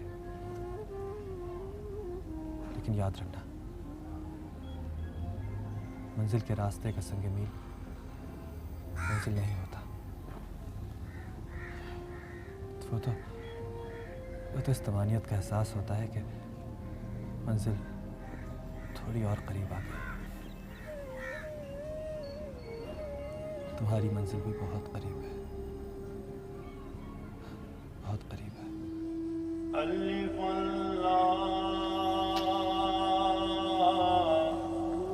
चंबे दी बूटी ते मेरे मन विच मुर्शिद लाई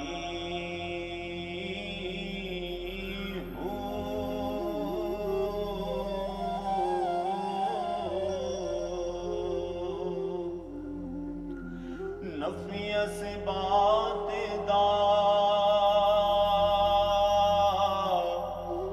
पानी मिलिया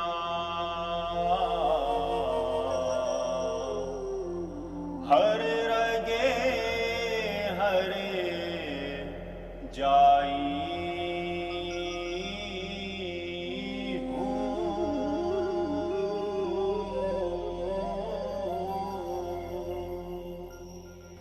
अगर आप लोग इजाज़त नहीं देंगे तो मैं वहाँ दोबारा कभी रहने नहीं जाऊँगा। मेरे लिए आप दोनों की इजाज़त सबसे ज़्यादा ज़रूरी है। बेटा ये क्या बातें कर रहे हो तुम? यहाँ तुम्हारा अपना घर मौजूद है, क्या तुम यहाँ हमारे साथ खुश नहीं हो? मम्मी, मेरी सबसे बड़ी खुशी आप दोनों ही तो हैं।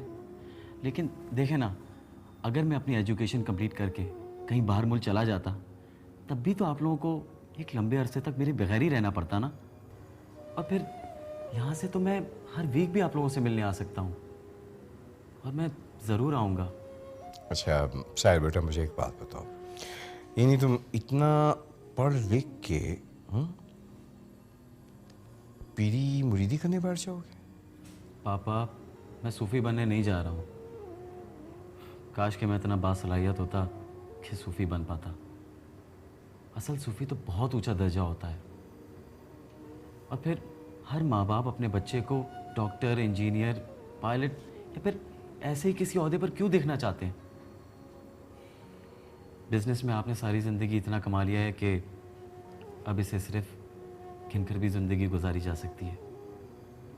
अगर कुदरत ने मुझे मौका दिया ही है कि मैं अपनी रूह की खुशी के रास्ते पर चल सकूं, तो इसमें बुराई क्या है? आखिर कोई माँ बाप अपने बच्चे को अपनी खुशी से दीन के रास्ते पर क्यों नहीं डाल सकते? कोई तो ऐसा हो जो खुद अपने बच्चे का हाथ थामकर उसे दीन की राह पर छोड़ाए। लेकिन ऐसा कहाँ होता है दुनिया में बेटा? और फिर सोसाइटी भी तो उसे कबूल नहीं करती। सोसाइटी के कानून हम खुद बनाते हैं मम्मी। और फिर मैंने कहा ना, अगर आप दोनों नहीं चाहते तो मैं वहाँ दोबारा कभी नहीं जाऊँगा। अच्छा खैर, तुम मुझे एक बात बताओ, तुम वहाँ खुश तो रहोगे ना? जी बहुत। गुड। और ये कि तुम हमसे मिलने तो आते रहोगे ना? जी ज़रूर। और हम जब चाहेंगे तो हम भी तुमसे मिलने आ सकेंगे। शो पापा, क्यों नहीं? और तुम शादी ज़रूर करोगे? जी ज़रूर, जहाँ आप चाहें। लेकिन जहाँ भी आप रिश्ते के लिए जाएं, उन्हें ये ज़रूर बता दीजिएगा कि आपका बेटा सूफ़ी हो गया। आशिक में माशूक है तू,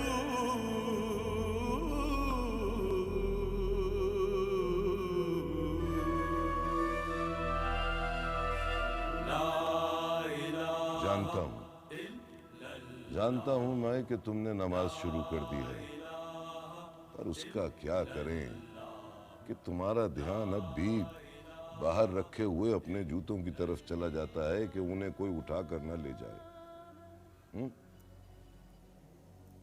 खैर, कोई बात नहीं। कई मर्तबा खुद हमारा ध्यान भी सहन में खेलते हुए अपने पोते की तरफ चला जाता है। अभी हम सब ही कच्चे हैं, पकने में वक्त लगेगा। बस मश्क जारी रखो, और इस मश्क को जारी रखते हुए अगर उम्र तमाम हो जाए तो समझो सब कुछ ही पा लिया।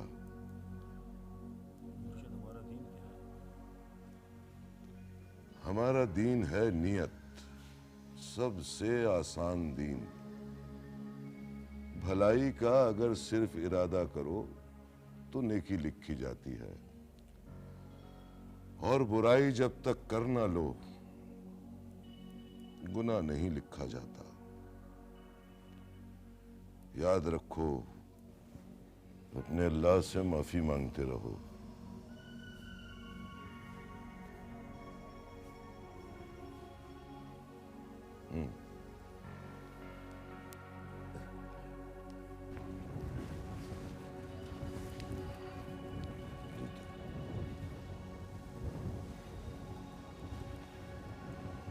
अस्सलाम वालेकुम बाबा जी। वालेकुम अस्सलाम। कहो मियाँ, वालिदैन से इजाजत लेकर आए हो? जी, उन्हीं की इजाजत से आया हूँ। जज़ाकल्लाह।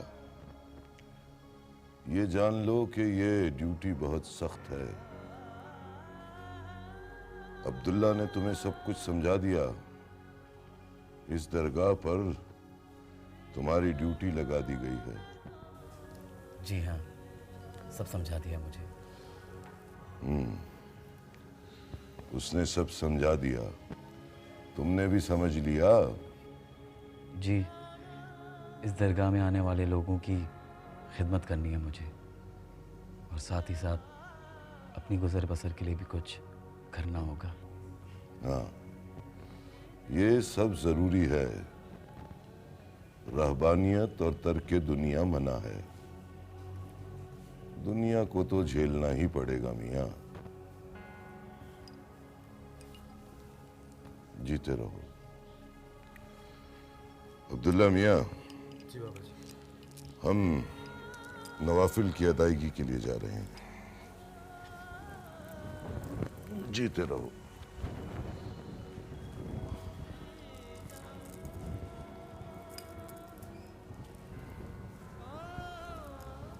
मैंने कहा था ना, मोहब्बत का ये पहर शुरू हो ही जाएगा। सच कहूँ तो मैं अंदर से अभी तक बहुत खौफज़दा हूँ। तुम बहुत बड़ी जिम्मेदारी मुझ पर डाले जा रहे हो। कहीं मेरे कदम लड़खड़ा ना जाए। नहीं, ऐसा हुआ भी तो कोई बड़ी बात नहीं। मैं और मुझ जैसे कई हजारों लफ्ज़िशों और लड़खड़ाहटों के बाद यहाँ तक पहुँचे। बस अज़्म साबित होना चाहिए। और हाँ, बाबा जी ने तुम्हारा नया नाम तजवीज़ किया है। नया नाम? हाँ, नया नाम। बिल्कुल वैसे ही जैसे मेरा नया नाम तजवीज़ किया था जब मैं यहाँ नया आया था।